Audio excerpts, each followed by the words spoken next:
Audiolibro. El fantasma de Canterville. Por Oscar Wilde. Capítulo 1. Cuando Mr. Hyde Otis, el ministro de América, compró Canterville Chase, todo el mundo le dijo que cometía una gran necedad, porque la finca estaba embrujada. Hasta el mismo Lord Canterville, como hombre de la más escrupulosa honradez, se creyó en el deber de participárselo a Mr. Otis, cuando llegaron a discutir las condiciones. Nosotros mismos, dijo Lord Canterville, nos hemos resistido en absoluto a vivir en ese sitio desde la época en que mi tía abuela, la duquesa de Bolton, tuvo un desmayo, del que nunca se repuso por completo. Motivado por el espanto que experimentó al sentir que dos manos de esqueleto se posaban sobre sus hombros, estando vistiéndose para cenar. Me creo en el deber de decirle, Mr. Otis, que el fantasma ha sido visto por varios miembros de mi familia, que viven actualmente, así como por el rector de la parroquia, el reverendo Augusto Dampier, agregado del King's College de Oxford. Después del trágico accidente ocurrido a la duquesa, ninguna de las doncellas quiso quedarse en casa, y Lady Canterville no pudo ya conciliar el sueño a causa de los ruidos misteriosos que llegaban del corredor y de la biblioteca. Mi lord, respondió el ministro, adquiriré el inmueble y el fantasma, bajo inventario. Llego de un país moderno, en el que podemos tener todo cuanto el dinero es capaz de proporcionar, y esos mozos nuestros, jóvenes y avispados, que recorren de parte a parte el viejo continente, que se llevan los mejores actores de ustedes, y sus mejores prima donnas. Estoy seguro de que si queda todavía un verdadero fantasma en Europa vendrán a buscarlo enseguida para colocarlo en uno de nuestros museos públicos o para pasearle por los caminos como un fenómeno. El fantasma existe, me lo temo, dijo Lord Canterville, sonriendo, aunque quizás se resiste a las ofertas de los intrépidos empresarios de ustedes. Hace más de 3 siglos que se le conoce. Data, con precisión, de 1574, y no deja de mostrarse nunca cuando está a punto de ocurrir alguna defunción en la familia. Bah. Los médicos de cabecera hacen lo mismo, Lord Canterville. Amigo mío, un fantasma no puede existir, y no creo que las leyes de la naturaleza admitan excepciones en favor de la aristocracia inglesa. Realmente son ustedes muy naturales en América, dijo Lord Canterville, que no acababa de comprender la última observación de Mr. Otis. Ahora bien, si le gusta a usted tener un fantasma en casa, mejor que mejor. Acuérdese únicamente de que yo le previne. Algunas semanas después se cerró el trato, y a fines de estación el ministro y su familia emprendieron el viaje a Canterville. Mr. Otis, que con el nombre de Miss Lucrecia Tappan, de la calle West, había sido una ilustre beldad de Nueva York, era todavía una mujer guapísima, de edad regular, con unos ojos hermosos y un perfil soberbio. Muchas damas americanas, cuando abandonan su país natal, adoptan aires de persona atacada de una enfermedad crónica, y se figuran que eso es uno de los sellos de distinción de Europa. Pero Mrs. Otis no cayó nunca en ese error. Tenía una naturaleza magnífica y una abundancia extraordinaria de vitalidad. A decir verdad, era completamente inglesa bajo muchos aspectos, y hubiese podido citársela en buena lid para sostener la tesis de que lo tenemos todo en común con América hoy día, excepto la lengua, como es de suponer. Su hijo mayor, bautizado con el nombre de Washington por sus padres, en un momento de patriotismo que él no cesaba de lamentar, era un muchacho rubio, de bastante buena figura, que se había erigido en candidato a la diplomacia, dirigiendo un cotillón en el casino de Newport durante 3 temporadas seguidas, y aún en Londres pasaba por ser bailarín excepcional. Sus únicas debilidades eran las gardenias y la patria, aparte de esto, era perfectamente sensato.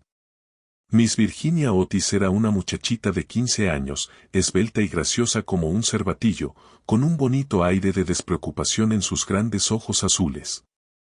Era una amazona maravillosa, y sobre su pony derrotó una vez en carreras al viejo Lord Bilton, dando 2 veces la vuelta al parque, ganándole por caballo y medio, precisamente frente a la estatua de Aquiles. Lo cual provocó un entusiasmo tan delirante en el joven duque, que la propuso acto continuo en matrimonio, y sus tutores tuvieron que expedirle aquella misma noche a Elton, bañado en lágrimas. Después de Virginia venían dos gemelos, conocidos de ordinario con el nombre de estrellas y bandas, porque se les encontraba siempre ostentándolas. Eran unos niños encantadores, y, con el ministro, los únicos verdaderos republicanos de la familia. Como Canterville Chase está a 7 millas de Ascot, la estación más próxima, Mr. Otis telegrafió que fueran a buscarle en coche descubierto, y emprendieron la marcha en medio de la mayor alegría. Era una noche encantadora de julio, en que el aire estaba aromado de olor a pinos. De cuando en cuando se oía a una paloma arrullándose con su voz más dulce, o se entreveía, entre la maraña y el frufru de los helechos, la pechuga de oro bruñido de algún faisán. Ligeras ardillas los espiaban desde lo alto de las hayas a su paso, unos conejos corrían como exhalaciones a través de los matorrales o sobre los collados herbosos, levantando su rabo blanco. Sin embargo, no bien entraron en la avenida de Canterville Chase, el cielo se cubrió repentinamente de nubes. Un extraño silencio pareció invadir toda la atmósfera, una gran bandada de cornejas cruzó calladamente por encima de sus cabezas, y antes de que llegasen a la casa ya habían caído algunas gotas. En los escalones se hallaba para recibirles una vieja, pulcramente vestida de seda negra, con cofia y delantal blanco. Era Mrs. Umney, el ama de gobierno que Mrs. Otis, a vivos requerimientos de Lady Canterville, accedió a conservar en su puesto. Hizo una profunda reverencia a la familia cuando echaron pie a tierra, y dijo, con un singular acento de los buenos tiempos antiguos, les doy la bienvenida a Canterville Chase. La siguieron, atravesando un hermoso hall, de estilo Tudor, hasta la biblioteca, largo salón espacioso que terminaba en un ancho ventanal acristalado. Estaba preparado el té. Luego, una vez que se quitaron los trajes de viaje, se sentaron todos y se pusieron a curiosear en torno suyo, mientras Mrs. Umney iba de un lado para el otro. De pronto, la mirada de Mrs. Otis cayó sobre una mancha de un rojo oscuro que había sobre el pavimento, precisamente al lado de la chimenea y, sin darse cuenta de sus palabras, dijo a Mrs. Umney: «Veo que han vertido algo en ese sitio». «Sí, señora», contestó Mrs. Umney en voz baja. «Ahí se ha vertido sangre». «Es espantoso», exclamó Mrs. Otis. «No quiero manchas de sangre en un salón. Es preciso quitar eso inmediatamente». La vieja sonrió, y con la misma voz baja y misteriosa, respondió: «Es sangre de Lady Leonor de Canterville, que fue muerta en ese mismo sitio por su propio marido, Sir Simon de Canterville, en 1565. Sir Simon la sobrevivió 9 años, desapareciendo de repente en circunstancias misteriosísimas. Su cuerpo no se encontró nunca, pero su alma culpable sigue embrujando la casa. La mancha de sangre ha sido muy admirada por los turistas y por otras personas, pero quitarla, imposible». «Todo eso son tonterías», exclamó Washington Otis. «El producto, quitamanchas, el limpiador incomparable del campeón Pinkerton, hará desaparecer eso en un abrir y cerrar de ojos». Y antes de que el ama de gobierno, aterrada, pudiera intervenir, ya se había arrodillado y frotaba vivamente el entarimado con una barrita de una sustancia parecida al cosmético negro. A los pocos instantes la mancha había desaparecido sin dejar rastro. «Ya sabía yo que el Pinkerton la borraría», exclamó en tono triunfal, paseando una mirada circular sobre su familia, llena de admiración. Pero apenas había pronunciado esas palabras, cuando un relámpago formidable iluminó la estancia sombría, y el retumbar del trueno levantó a todos, menos a Mrs. Umney, que se desmayó. «¡Qué clima más atroz!», dijo tranquilamente el ministro, encendiendo un largo veguero. «Creo que el país de los abuelos está tan lleno de gente, que no hay buen tiempo bastante para todo el mundo. Siempre opiné que lo mejor que pueden hacer los ingleses es emigrar». «Querido Hiram», replicó Mrs. Otis, «¿qué podemos hacer con una mujer que se desmaya? Descontaremos eso de su salario en caja. Así no se volverá a desmayar». En efecto, Mrs. Umney no tardó en volver en sí.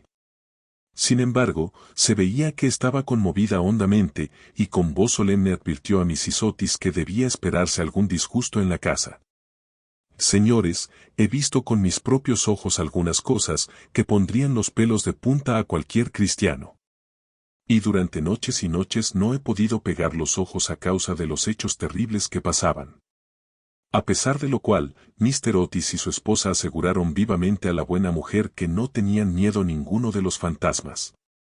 La vieja ama de llaves, después de haber impetrado la bendición de la providencia sobre sus nuevos amos y de arreglárselas para que le aumentasen el salario, se retiró a su habitación renqueando. Capítulo 2. La tempestad se desencadenó durante toda la noche, pero no produjo nada extraño. Al día siguiente, por la mañana, cuando bajaron a almorzar, encontraron de nuevo la terrible mancha sobre el entarimado. No creo que tenga la culpa él, quita manchas, dijo Washington, pues lo he ensayado sobre toda clase de manchas. Debe de ser cosa del fantasma. En consecuencia, borró la mancha, después de frotar un poco. Al otro día, por la mañana, había reaparecido. Y, sin embargo, la biblioteca permanecía cerrada la noche anterior, llevándose la llave Mr. Otis. Desde entonces, la familia empezó a interesarse por aquello. Mr. Otis se hallaba a punto de creer que había estado demasiado dogmático negando la existencia de los fantasmas. Mr. Otis expresó su intención de afiliarse a la Sociedad Psíquica, y Washington preparó una larga carta a Mr. Myers y Podmon, basada en la persistencia de las manchas de sangre cuando provienen de un crimen. Aquella noche disipó todas las dudas sobre la existencia objetiva de los fantasmas. La familia había aprovechado la frescura de la tarde para dar un paseo en coche. Regresaron a las 9, tomando una ligera cena. La conversación no recayó ni un momento sobre los fantasmas, de manera que faltaban hasta las condiciones más elementales de espera y de receptibilidad que preceden tan a menudo a los fenómenos psíquicos. Los asuntos que discutieron, por lo que luego he sabido por Mrs. Otis, fueron simplemente los habituales en la conversación de los americanos cultos que pertenecen a las clases elevadas, como, por ejemplo, la inmensa superioridad de Miss Janie Davenport sobre Sarah Bernhardt, como actriz, la dificultad para encontrar maíz verde, galletas de trigo sarraceno, aún en las mejores casas inglesas. La importancia de Boston en el desenvolvimiento del alma universal, las ventajas del sistema que consiste en anotar los equipajes de los viajeros y la dulzura del acento neoyorquino comparado con el dejo de Londres. No se trató para nada de lo sobrenatural, no se hizo ni la menor alusión indirecta a Sir Simon de Canterville. A las 11, la familia se retiró. A las 12:30 estaban apagadas todas las luces. Poco después, Mr. Otis se despertó con un ruido singular en el corredor, fuera de su habitación. Parecía un ruido de hierros viejos, y se acercaba cada vez más. Se levantó en el acto, encendió la luz y miró la hora. Era la 1 en punto. Mr. Otis estaba perfectamente tranquilo. Se tomó el pulso y no lo encontró nada alterado. El ruido extraño continuaba, al mismo tiempo que se oía claramente el sonar de unos pasos. Mr. Otis se puso las zapatillas, tomó un frasquito alargado de su tocador y abrió la puerta. Y vio frente a él, en el pálido claro de luna, a un viejo de aspecto terrible. Sus ojos parecían carbones encendidos. Una larga cabellera gris caía en mechones revueltos sobre sus hombros. Su ropa, de corte anticuado, estaban manchadas y en jirones. De sus muñecas y de sus tobillos colgaban unas pesadas cadenas y unos grilletes herrumbrosos. Mi distinguido señor, dijo Mr. Otis, permítame que le ruegue vivamente que se engrase esas cadenas. Le he traído para ello una botella del engrasador Tammanisol Levante. Dicen que una sola untura es eficacísima, y en la etiqueta hay varios certificados de nuestros teólogos más ilustres, que dan fe de ello. Voy a dejársela aquí, al lado de las mecedoras, y tendré un verdadero placer en proporcionarle más, si así lo desea. Dicho lo cual, el ministro de los Estados Unidos dejó el frasquito sobre una mesa de mármol, cerró la puerta y se volvió a meter en la cama. El fantasma de Canterville permaneció algunos minutos inmóvil de indignación. Después, tiró, lleno de rabia, el frasquito contra el suelo encerado y huyó por el corredor, lanzando gruñidos cavernosos y despidiendo una extraña luz verde. Sin embargo, cuando llegaba a la gran escalera de roble, se abrió de repente una puerta.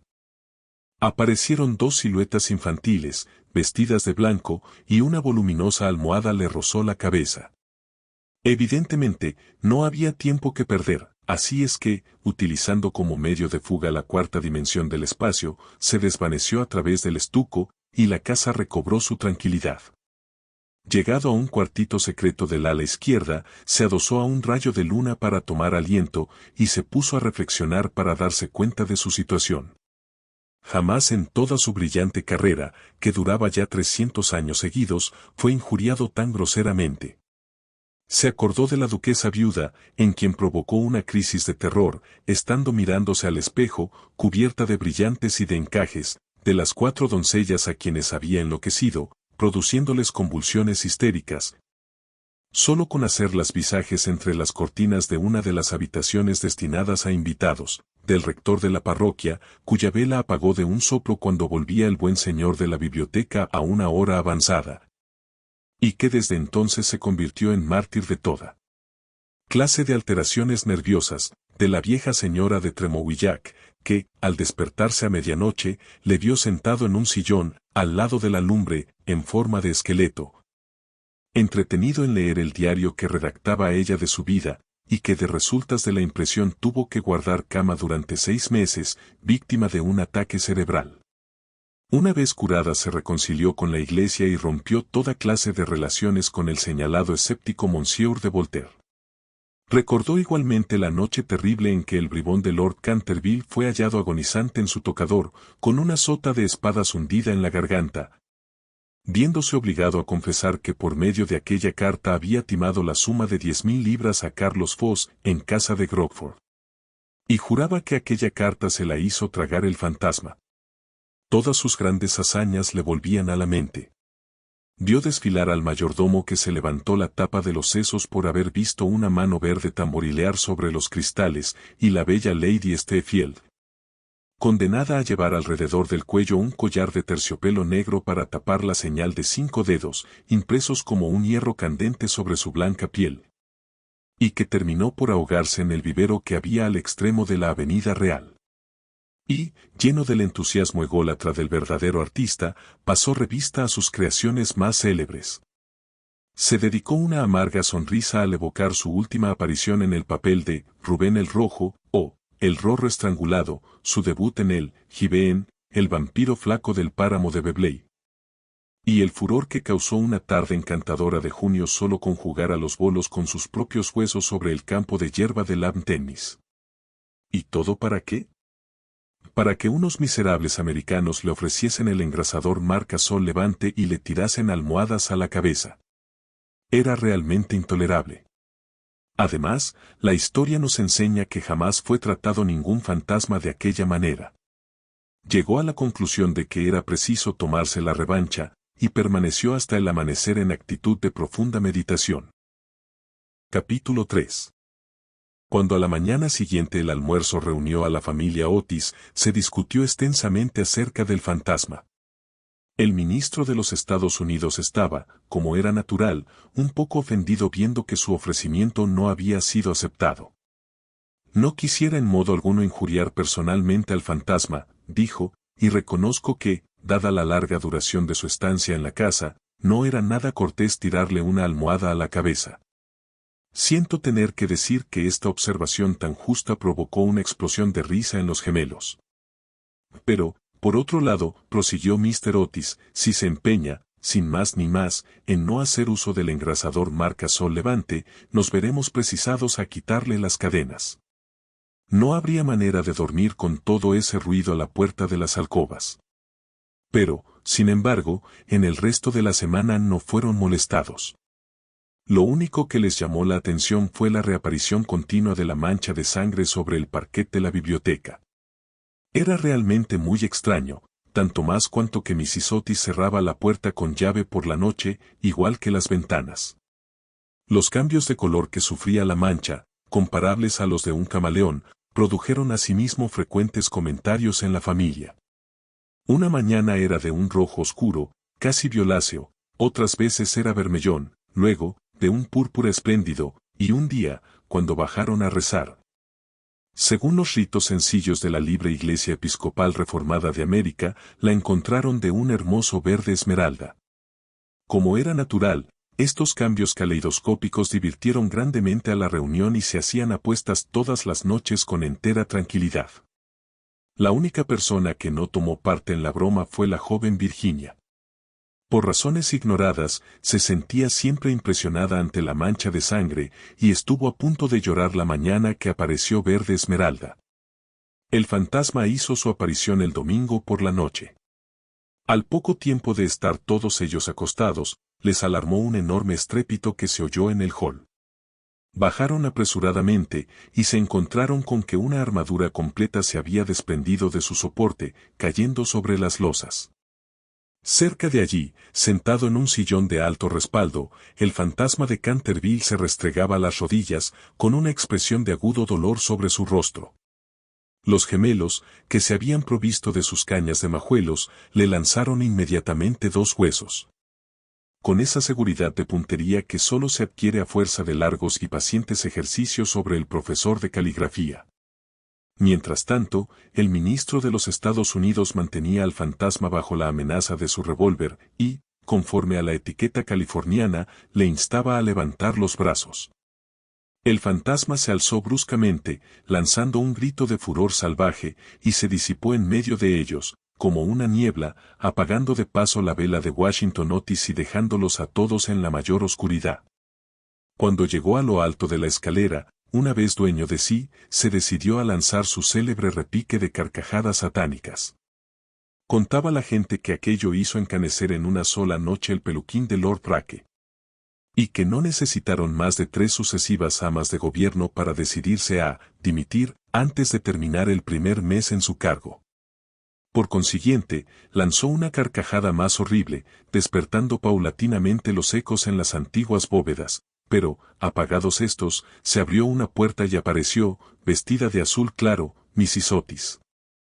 Me temo, dijo la dama, que esté usted indispuesto, y aquí le traigo un frasco de la tintura del doctor Dobell. Si se trata de una indigestión, esto le sentará bien. El fantasma la miró con ojos llameantes de furor y se creyó en el deber de metamorfosearse en un gran perro negro. Era un truco que le había dado una reputación merecidísima y al cual atribuía la idiotez incurable del tío de Lord Canterville, el honorable Tomás Horton. Pero un ruido de pasos que se acercaban le hizo vacilar en su cruel determinación y se contentó con volverse un poco fosforescente.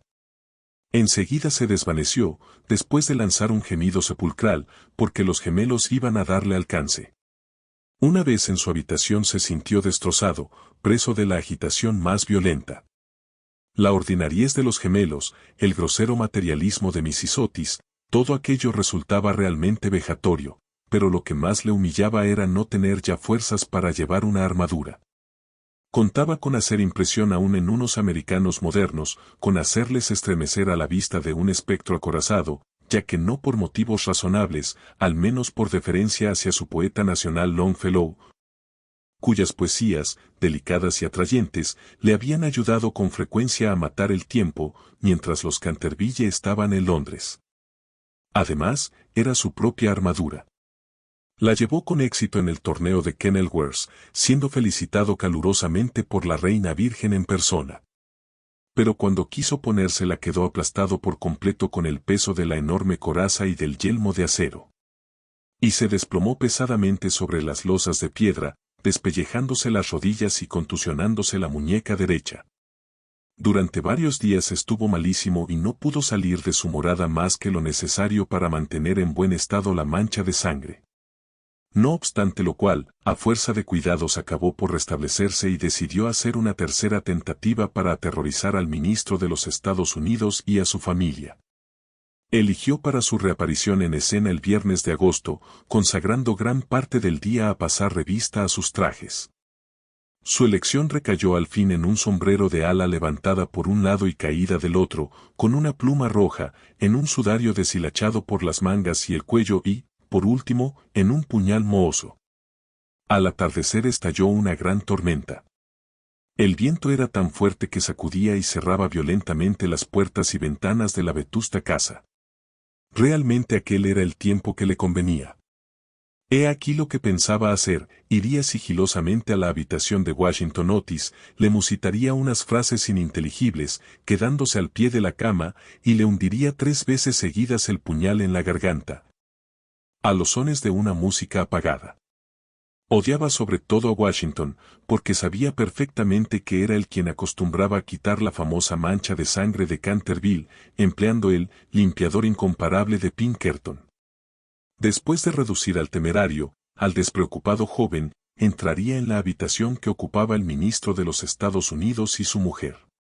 Una vez allí, colocará una mano viscosa sobre la frente de Mrs. Otis, y al mismo tiempo murmuraría, con voz sorda, al oído del ministro tembloroso, los secretos terribles del osario.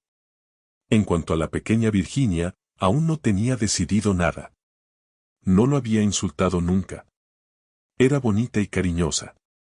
Unos cuantos gruñidos sordos, que saliesen del armario, le parecían más que suficientes, y si no bastaban para despertarla, llegaría hasta tirarla de la puntita de la nariz con sus dedos rígidos por la parálisis. A los gemelos estaba resuelto a darles una lección. Lo primero que haría sería sentarse sobre sus pechos, con el objeto de producirles la sensación de pesadilla. Luego, aprovechando que sus camas estaban muy juntas, se alzaría en el espacio libre entre ellas, con el aspecto de un cadáver verde y frío como el hielo, hasta que se quedaran paralizados de terror. Enseguida, tirando bruscamente su sudario, daría la vuelta al dormitorio en 4 patas, como un esqueleto blanqueado por el tiempo, moviendo los ojos de sus órbitas, en su creación de Daniel el Mudo o el esqueleto del suicida, papel en el cual hizo un gran efecto en varias ocasiones. Creía estar tan bien en este como en su otro papel de Martín el Demente o el Misterio Enmascarado. A las 10:30 oyó subir a la familia a acostarse. Durante algunos instantes le inquietaron las tumultuosas carcajadas de los gemelos, que se divertían evidentemente con su loca alegría de colegiales antes de meterse en la cama. Pero a las 11:15 todo quedó nuevamente en silencio, y cuando sonaron las 12 se puso en camino. La lechuza chocaba contra los cristales de la ventana. El cuervo cracitaba en el hueco de un tejo centenario y el viento gemía vagando alrededor de la casa, como un alma en pena, pero la familia Otis dormía, sin sospechar la suerte que le esperaba. Oía con toda claridad los ronquidos regulares del ministro de los Estados Unidos, que dominaban el ruido de la lluvia y de la tormenta. Se deslizó furtivamente a través del estuco. Una sonrisa perversa se dibujaba sobre su boca cruel y arrugada, y la luna escondió su rostro tras una nube cuando pasó delante de la gran ventana ojival, sobre la que estaban representadas, en azul y oro, sus propias armas y las de su esposa asesinada. Seguía andando siempre, deslizándose como una sombra funesta, que parecía hacer retroceder de espanto a las mismas tinieblas en su camino. En un momento dado le pareció oír que alguien le llamaba, se detuvo, pero era tan solo un perro, que ladraba en la granja roja.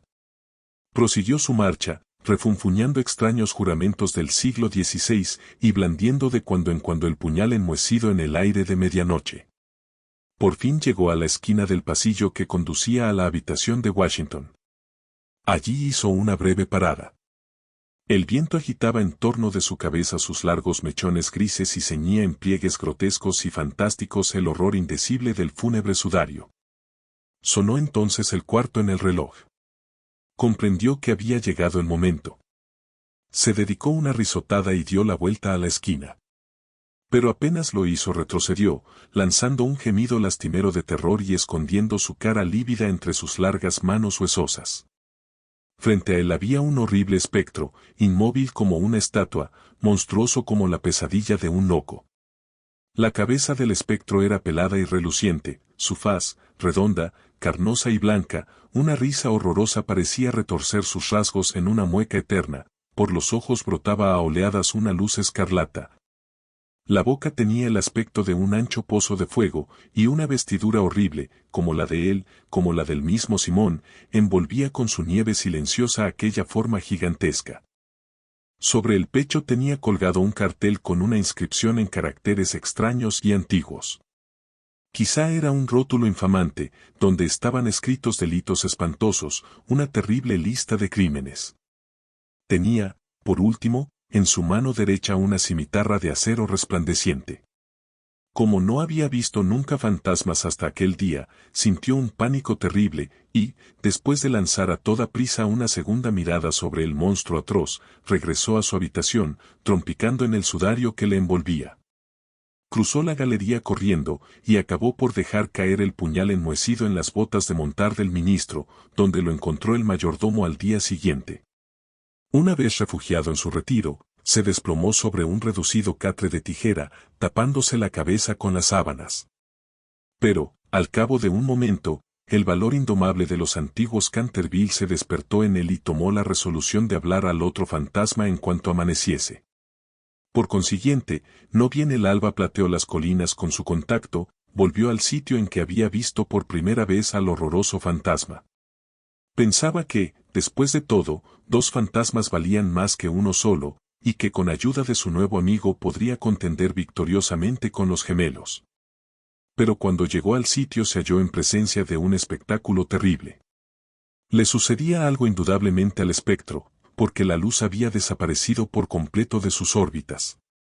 La cimitarra centelleante se había caído de su mano y estaba recostado sobre la pared en una actitud forzada e incómoda.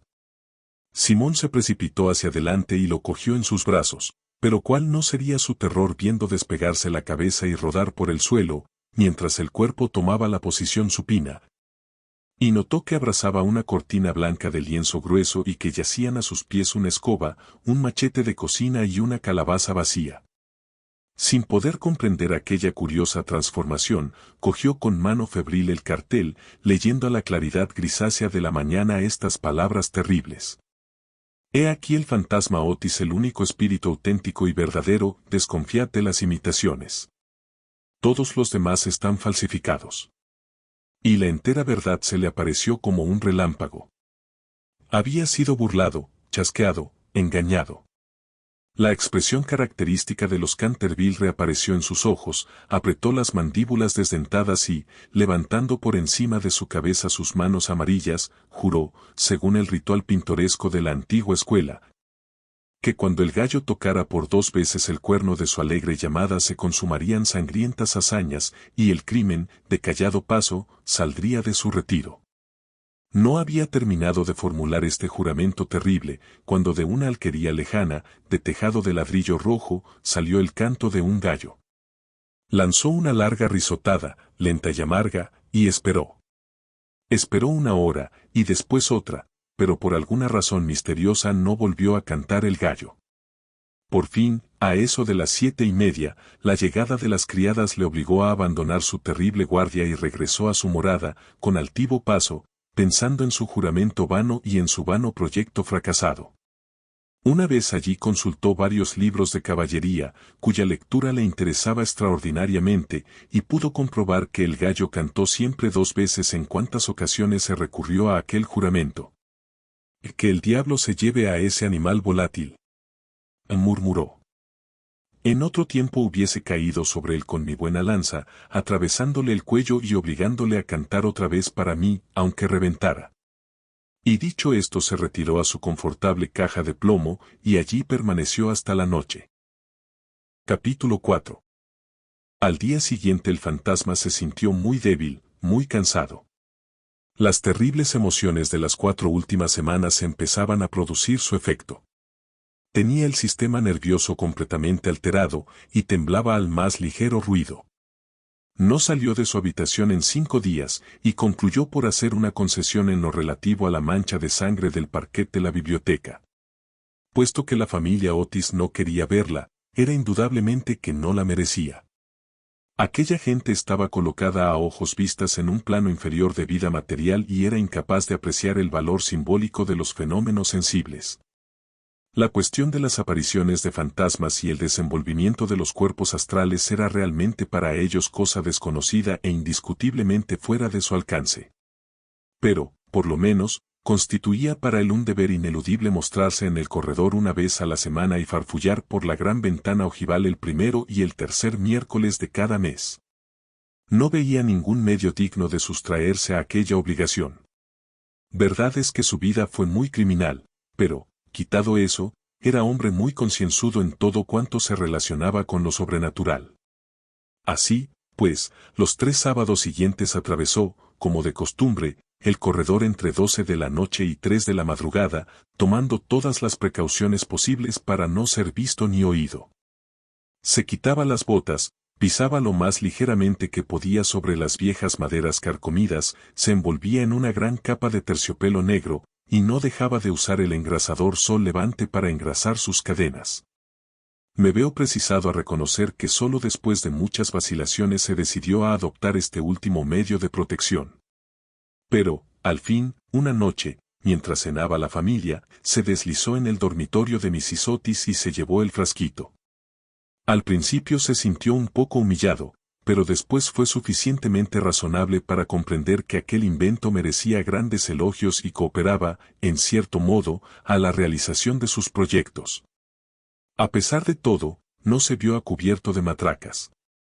No dejaban nunca de tenderle cuerdas de lado a lado del corredor para hacer tropezar en la oscuridad, y una vez que se había disfrazado para el papel de Isaac el Negro o el cazador del bosque de Huxley, cayó cuán largo era al poner el pie sobre una pista de maderas enjabonadas que habían colocado los gemelos desde el umbral del salón de tapices hasta la parte alta de la escalera de roble. Esta última afrenta le dio tal rabia, que decidió hacer un esfuerzo para imponer su dignidad y consolidar su posición social, y formó el proyecto de visitar a la noche siguiente a los insolentes chicos de Eton, en su célebre papel de Ruperto el Temerario o el Conde sin Cabeza. No se había mostrado con aquel disfraz desde hacía 60 años, es decir, desde que causó con el tal pavor a la bella Lady Barbara Mowdish, que ésta retiró su consentimiento al abuelo de actual Lord Canterville y se fugó a Gretna Green con el arrogante Hatch Castleton, jurando que por nada del mundo consentiría en emparentar con una familia que toleraba los paseos de un fantasma tan horrible por la terraza, al atardecer. El pobre Jack fue al poco tiempo muerto en duelo por Lord Canterville en la pradera de Wandsworth, y Lady Barbara murió de pena en Tunbridge Wells antes de terminar el año, así es que fue un gran éxito por todos conceptos. Sin embargo, era, permitiéndome emplear un término de argot teatral para aplicarlo a uno de los mayores misterios del mundo sobrenatural, o en lenguaje más científico, del mundo superior a la naturaleza, era, repito, una creación de las más difíciles, y necesitó sus 3 buenas horas para terminar los preparativos. Por fin, todo estuvo listo, y él contentísimo de su disfraz. Las grandes botas de montar, que hacían juego con el traje, eran, eso sí, un poco holgadas para él, y no pudo encontrar más que una de las 2 pistolas del arzón, pero, en general, quedó satisfecho. Y a la 1:15 pasó a través del estuco y bajó a corredor. Cuando estuvo cerca de la habitación ocupada por los gemelos, a la que llamaré el dormitorio azul, por el color de sus cortinajes, se encontró con la puerta entreabierta. A fin de hacer una entrada sensacional, la empujó con violencia, pero se le vino encima una jarra de agua que le empapó hasta los huesos, no dándole en el hombro por unos milímetros. Al mismo tiempo oyó unas risas sofocadas que partían de la doble cama con dosel. Su sistema nervioso sufrió tal conmoción, que regresó a sus habitaciones a todo escape, y al día siguiente tuvo que permanecer en la cama con un fuerte reuma. El único consuelo que tuvo fue el de no haber llevado su cabeza sobre los hombros, pues sin esto las consecuencias hubieran podido ser más graves. Desde entonces renunció para siempre a espantar a aquella recia familia de americanos, y se limitó a vagar por el corredor, con zapatillas de orillo, envuelto el cuello en una gruesa bufanda, por temor a las corrientes de aire, y provisto de un pequeño arcabuz, para el caso en que fuese atacado por los gemelos. Hacia el de septiembre fue cuando recibió el golpe de gracia.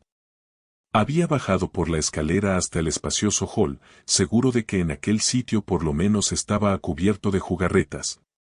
Y se entretenía en hacer observaciones satíricas sobre las grandes fotografías del ministro de los Estados Unidos y de su mujer, hechas en casa de Saró. Iba vestido sencillo, pero decentemente, con un largo sudario salpicado de moho de cementerio. Habíase atado la quijada con una tira de tela y llevaba una linternita y un azadón de sepulturero. En una palabra, iba disfrazado de Jonás el desenterrador o el ladrón de cadáveres de Chertsey Barn. Era una de sus creaciones más notables y de las que guardaban recuerdo, con más motivo, los Canterville, ya que fue la verdadera causa de su riña con Lord Rufford, vecino suyo. Serían próximamente las 2:15 de la madrugada y, a su juicio, no se movía nadie en la casa. Pero cuando se dirigía tranquilamente en dirección a la biblioteca, para ver lo que quedaba de la mancha de sangre, se abalanzaron hacia él, desde un rincón sombrío, dos siluetas, agitando locamente sus brazos sobre sus cabezas, mientras gritaban a su oído, lleno de pánico, cosa muy natural en aquellas circunstancias, se precipitó hacia la escalera.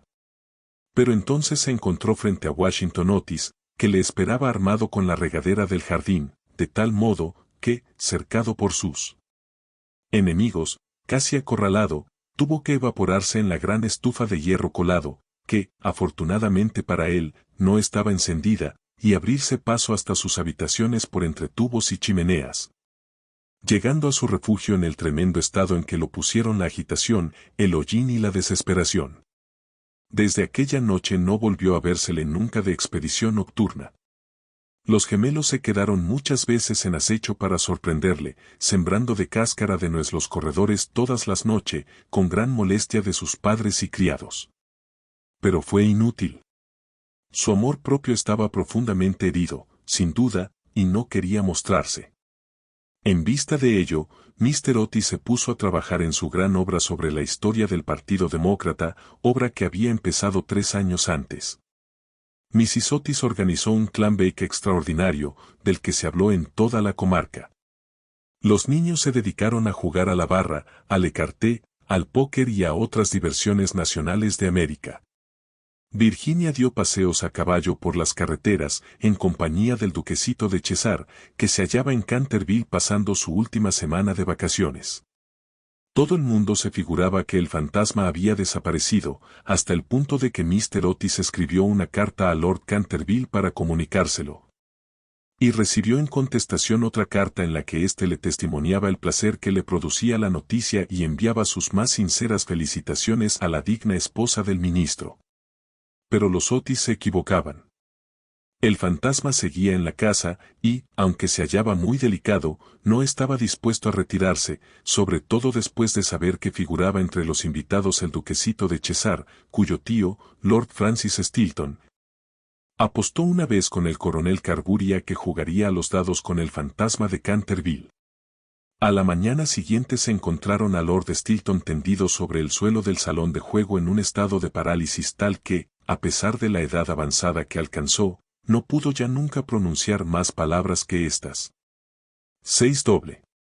Esta historia era muy conocida en un tiempo, aunque, en atención a los sentimientos de dos familias nobles, se hiciera todo lo posible por ocultarla. Y existe un relato detallado de todo lo referente a ella en el tomo 3 de las memorias de Lord Tatle sobre el príncipe regente y sus amigos. Desde entonces, el fantasma deseaba vivamente probar que no había perdido su influencia sobre los Stilton, con los que además estaba emparentado por matrimonio. Pues una prima suya se casó en segundas nupcias con el señor Bulkeley, del que descienden en línea directa, como todo el mundo sabe, los duques de Cheshire. Por consiguiente, hizo sus preparativos para mostrarse al pequeño enamorado de Virginia en su famoso papel de Fra el vampiro o el benedictino desangrado.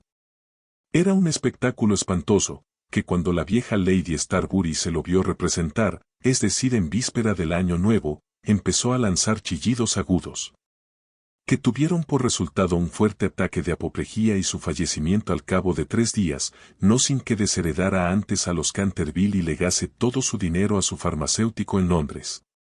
Pero, a última hora, el terror que le inspiraban los gemelos le retuvo en su habitación, y el duquesito durmió tranquilo en el gran lecho con dosel coronado de plumas del dormitorio real, soñando con Virginia. Capítulo 5. Virginia y su adorador de cabello rizado dieron, unos días después, un paseo a caballo por los prados de Brockley, paseo en el que ella desgarró su vestido de amazona al saltar un seto, de tal manera que, de vuelta a su casa, entró por la escalera de detrás para que no la viesen. Al pasar corriendo por delante de la puerta del salón de tapices, que estaba abierta de par en par, le pareció ver a alguien dentro. Pensó que sería la doncella de su madre, que iba con frecuencia a trabajar a esa habitación. Asomó la cabeza para encargarle que le cosiese el vestido. Pero, con gran sorpresa suya, quien allí estaba era el fantasma de Canterville en persona, se había acomodado ante la ventana, contemplando el oro llameante de los árboles amarillentos que revoloteaban por el aire. Las hojas enrojecidas que bailaban locamente a lo largo de la gran avenida. Tenía la cabeza apoyada en una mano, y toda su actitud revelaba el desaliento más profundo. Realmente presentaba un aspecto tan abrumado, tan abatido, que la pequeña Virginia, en vez de ceder a su primer impulso, que fue echar a correr a encerrarse en su cuarto, se sintió llena de compasión y tomó el partido de ir a consolarle. Tenía la muchacha un paso tan ligero y él una melancolía tan honda, que no se dio cuenta de su presencia hasta que le habló. «Lo he sentido mucho por usted», dijo, «pero mis hermanos regresan mañana a Eton, y entonces, si se porta usted bien nadie le atormentará». «Es inconcebible pedirme que me porte bien», le respondió, contemplando estupefacto a la jovencita que tenía la audacia de dirigirle la palabra. «Perfectamente inconcebible.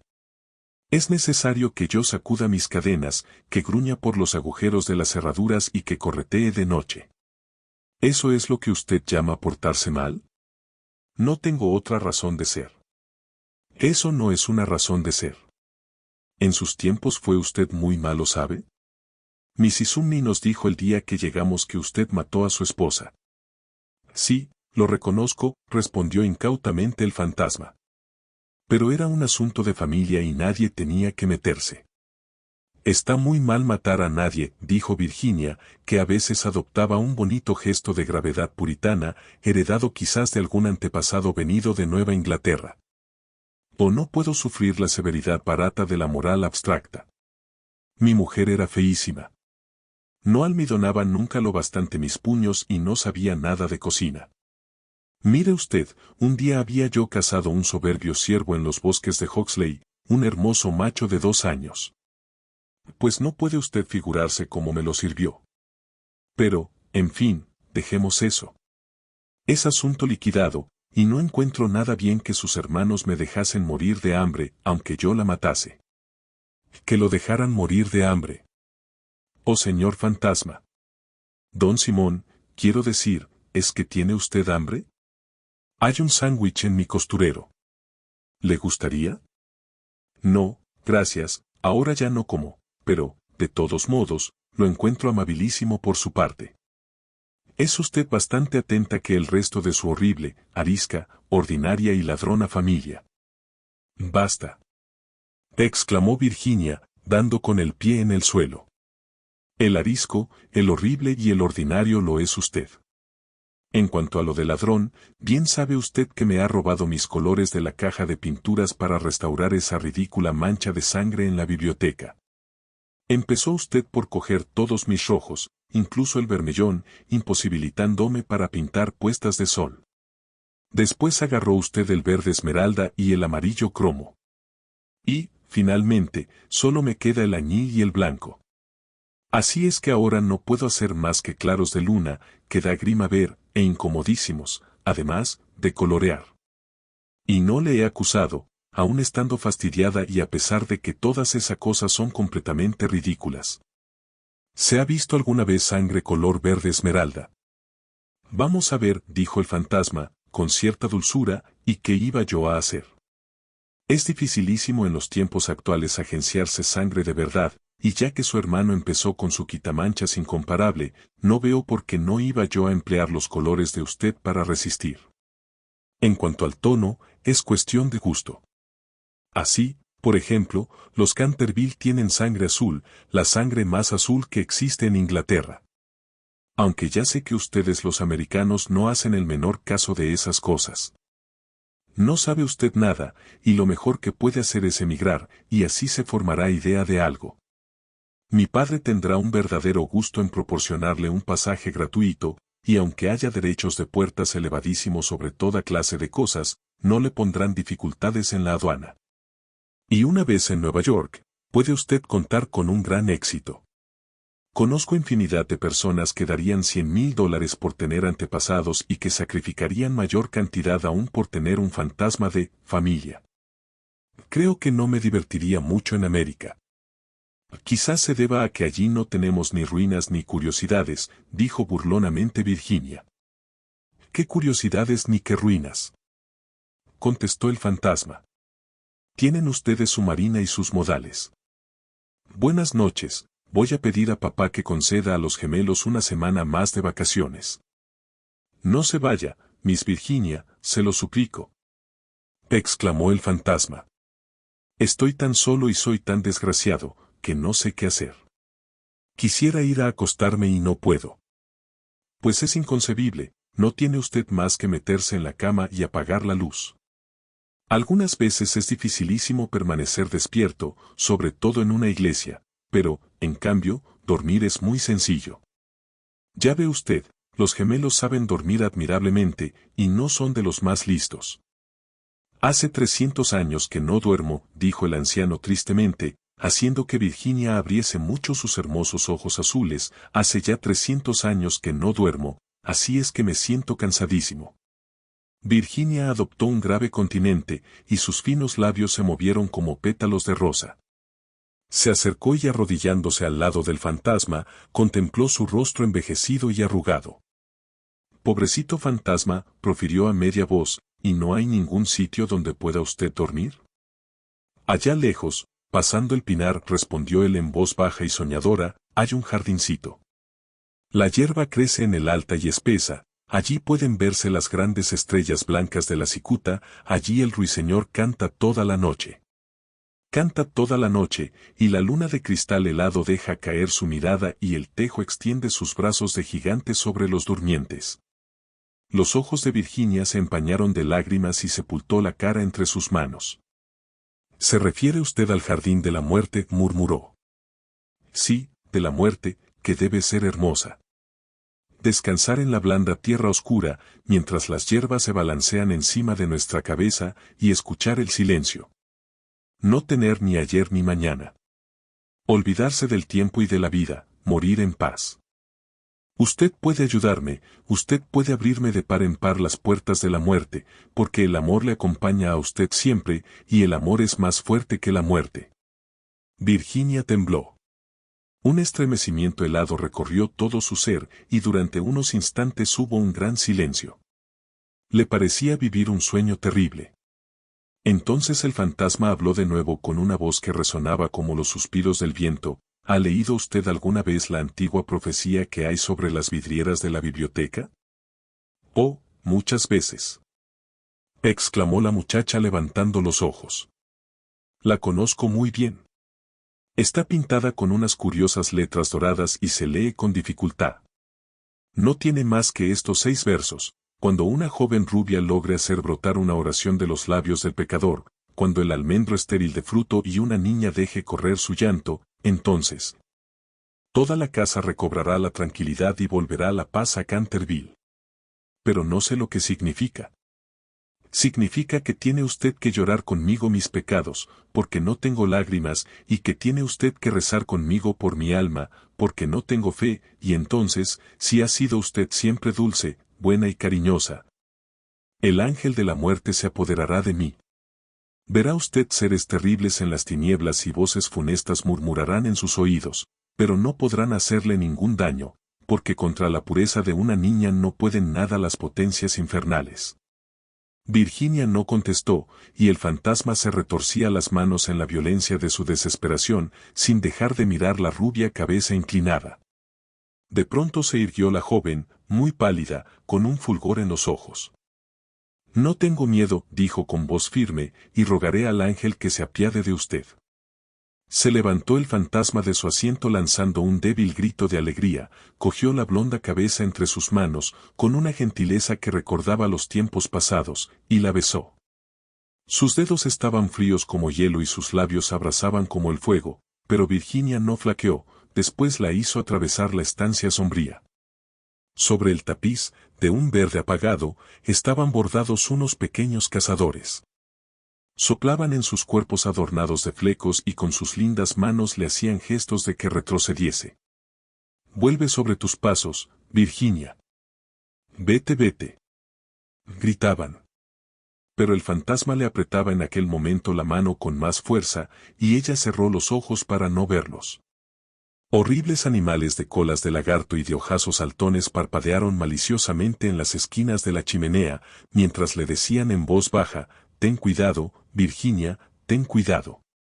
Podríamos no volver a verte». Pero el fantasma apresuró el paso y Virginia no oyó nada. Cuando llegaron al extremo de la estancia, el viejo se detuvo, murmurando unas palabras que ella no comprendió. Volvió Virginia a abrir los ojos y vio disiparse el muro lentamente, como una neblina, y abrirse ante ella una negra caverna. Un áspero y helado viento les azotó, sintiendo la muchacha que la tiraban del vestido. «Deprisa, deprisa», gritó el fantasma, «o será demasiado tarde». Y en el mismo momento, el muro se cerró de nuevo detrás de ellos y el salón de tapices quedó desierto. Capítulo 6. 10 minutos después sonó la campana para el té y Virginia no bajó. Mrs. Otis envió a uno de los criados a buscarla. No tardó en volver, diciendo que no había podido descubrir a Miss Virginia por ninguna parte. Como la muchacha tenía la costumbre de ir todas las tardes al jardín a recoger flores para la cena, Mrs. Otis no se inquietó lo más leve. Pero sonaron las 6 y Virginia no aparecía. Entonces su madre se sintió seriamente intranquila y envió a sus hijos en su búsqueda, mientras ella y su marido recorrían todas las habitaciones de la casa.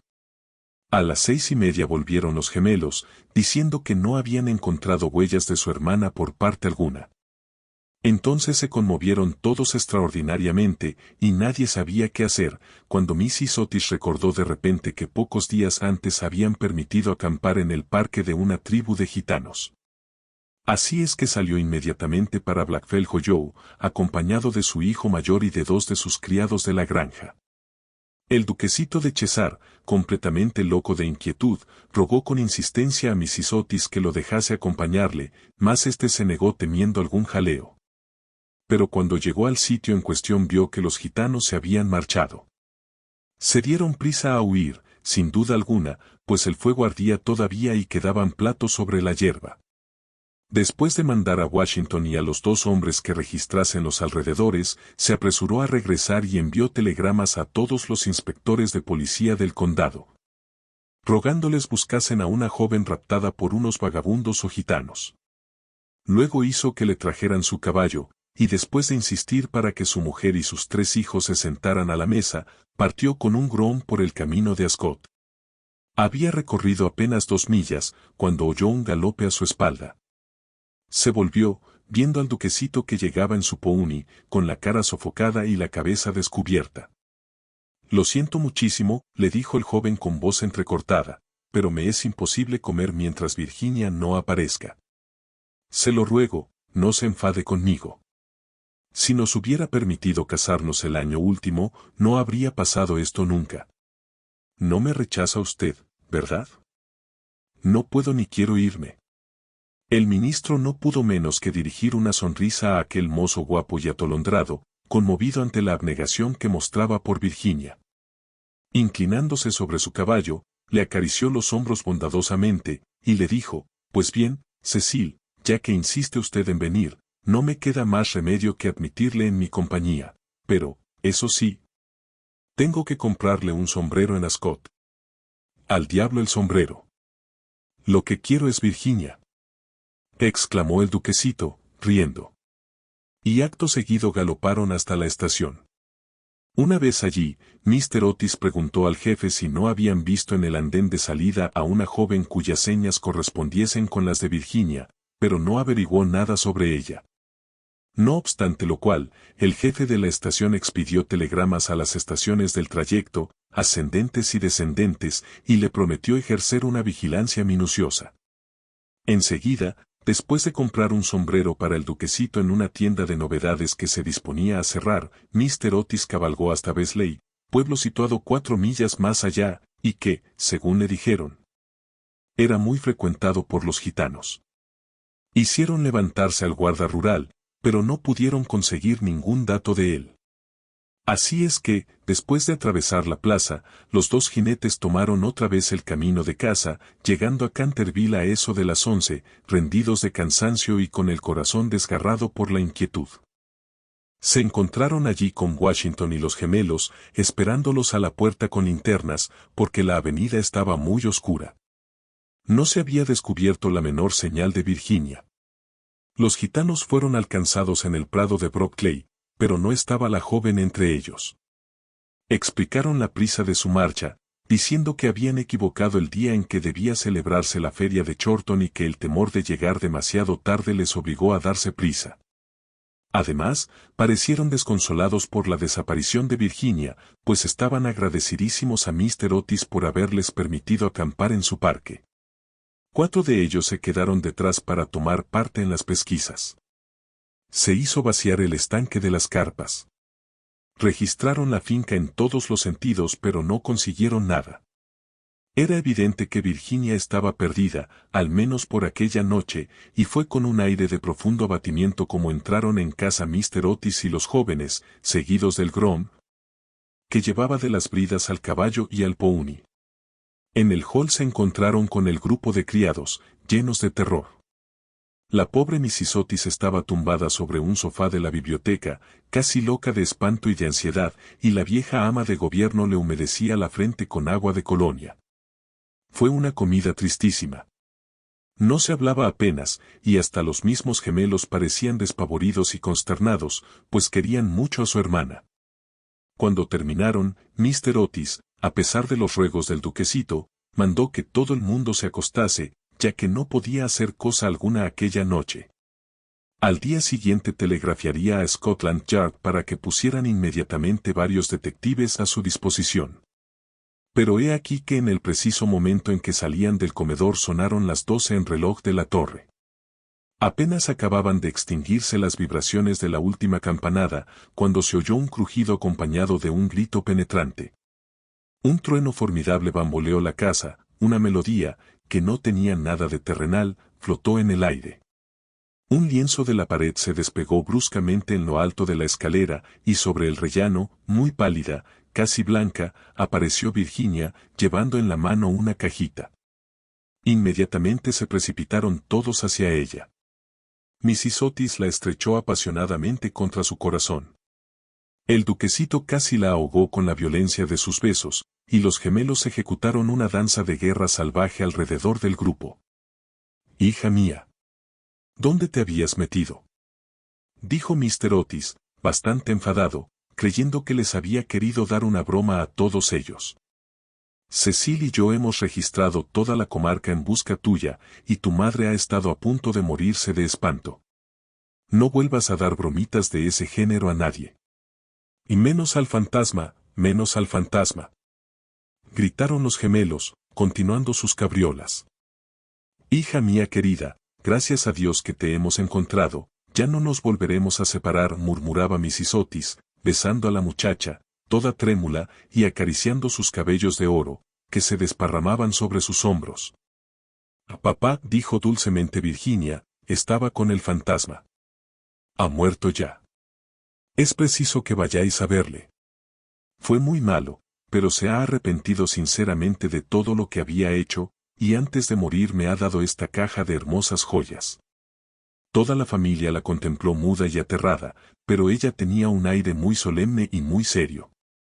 Enseguida, dando media vuelta, les precedió a través del hueco de la pared y bajaron a un corredor secreto. Washington lo seguía llevando una vela encendida, que cogió de la mesa. Por fin, llegaron a una gran puerta de roble erizada de recios clavos.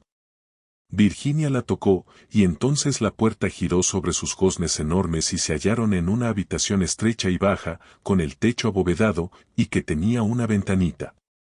Junto a una gran argolla de hierro empotrada en el muro, con la cual estaba encadenado, se veía un largo esqueleto, extendido cuán largo era sobre las losas. Parecía estirar sus dedos descarnados, como intentando llegar a un plato y a un cántaro, de forma antigua, colocados de tal forma que no pudiese alcanzarlos. El cántaro había estado lleno de agua, indudablemente, pues tenía su interior tapizado de moho verde. Sobre el plato no quedaba más que un montón de polvo. Virginia se arrodilló junto al esqueleto y, uniendo sus manitas, se puso a rezar en silencio, mientras la familia contemplaba con asombro la horrible tragedia cuyo secreto acababa de ser revelado. «Atisa», exclamó de pronto uno de los gemelos, que había ido a mirar por la ventanita, queriendo adivinar de qué lado del edificio caía aquella habitación. «Atisa». El antiguo almendro, que estaba seco, ha florecido. Se ven admirablemente las hojas a la luz de la luna. Dios le ha perdonado, dijo gravemente Virginia, levantándose. Y un magnífico resplandor parecía iluminar su rostro.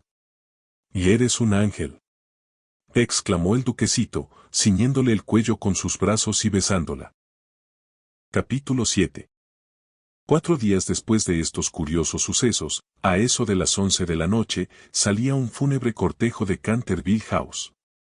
El carro iba arrastrado por 8 caballos negros, cada uno de los cuales llevaba adornada la cabeza con un gran penacho de plumas de avestruz que se balanceaban. La caja, de plomo, iba cubierta con un rico paño de púrpura, sobre el cual estaban bordadas en oro las armas de los Canterville. A cada lado del carro y de los coches marchaban los criados llevando antorchas encendidas. Toda aquella comitiva tenía un aspecto grandioso e impresionante. Lord Canterville presidía el duelo, había venido del país de Gales expresamente para asistir al entierro, y ocupaba el primer coche, con la pequeña Virginia. Después iban el ministro de los Estados Unidos y su esposa, y detrás, Washington y los 2 muchachos. En el último coche iba Mrs. Sumney.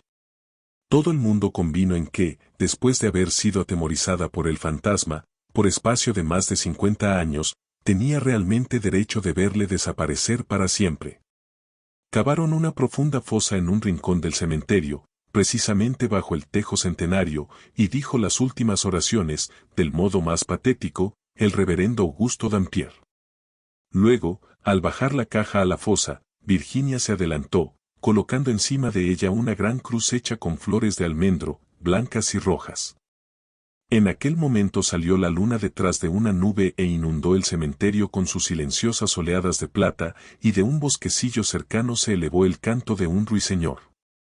Virginia recordó la descripción que le hizo el fantasma del jardín de la muerte, sus ojos se llenaron de lágrimas y apenas pronunció una palabra durante el regreso. A la mañana siguiente, antes que Lord Canterville partiese para la ciudad, Mrs. Otis conferenció con él respecto de las joyas entregadas por el fantasma a Virginia. Eran soberbias, magníficas. Había, sobre todo, un collar de rubíes, en una antigua montura veneciana, que era un espléndido trabajo del siglo XVI. Y el conjunto representaba tal cantidad que Mr. Otis sentía vivos escrúpulos en permitir a su hija que se quedase con ellas. «Milord», dijo el ministro, «sé que en este país se aplica la mano muerta lo mismo a los objetos menudos que a las tierras, y es evidente, evidentísimo para mí, que estas joyas deben quedar en poder de usted como legado de familia. Le ruego, por tanto, que consienta en llevárselas a Londres, considerándolas simplemente como una parte de su herencia que le fuera restituida en circunstancias extraordinarias. En cuanto a mi hija, no es más que una chiquilla, y hasta hoy, me complace decirlo, siente poco interés por estas futilezas de lujo superfluo. He sabido igualmente por Mrs. Otis, cuya autoridad no es despreciable en cosas de arte, dicho sea de paso, pues ha tenido la suerte de pasar varios inviernos en Boston, siendo muchacha, que esas piedras preciosas tienen un gran valor monetario, y que si se pusieran en venta producirían una bonita suma. En estas circunstancias, Lord Canterville, reconocerá usted, indudablemente, que no puedo permitir que queden en manos de ningún miembro de la familia. Además de que todos esos bibelots y todos esos juguetes, por muy apreciados y necesitados que sean a la dignidad de la aristocracia británica, estarían fuera de lugar entre personas educadas según los severos principios. Pudiera decirse, de la sencillez republicana. Quizá me atrevería a asegurar que Virginia tiene gran interés en que la deje usted la cajita que encierra esas joyas, en recuerdo de las locuras y el infortunio del antepasado. Y como esa caja está muy vieja y, por consiguiente, deterioradísima, quizá encuentre usted razonable acoger favorablemente su petición. En cuanto a mí, confieso que me sorprende grandemente ver a uno de mis hijos demostrar interés por una cosa de la Edad Media, y la única explicación que le encuentro es que Virginia nació en un barrio de Londres, al poco tiempo de regresar Mrs. Otis de una excursión a Atenas. Lord Canterville escuchó imperturbable el discurso del digno ministro, atusándose de cuando en cuando su bigote gris, para ocultar una sonrisa involuntaria. Una vez que hubo terminado Mr. Otis, le estrechó cordialmente la mano, y contestó, «Mi querido amigo, su encantadora hijita ha prestado un servicio importantísimo a mi desgraciado antecesor. Mi familia y yo la estamos reconocidísimos por su maravilloso valor y por la sangre fría que ha demostrado.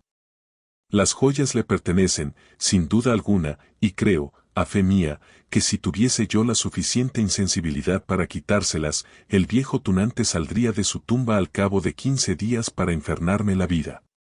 En cuanto a que sean joyas de familia, no podrían serlo sino después de estar especificadas como tales en un testamento, en forma legal, y la existencia de estas joyas permaneció siempre ignorada.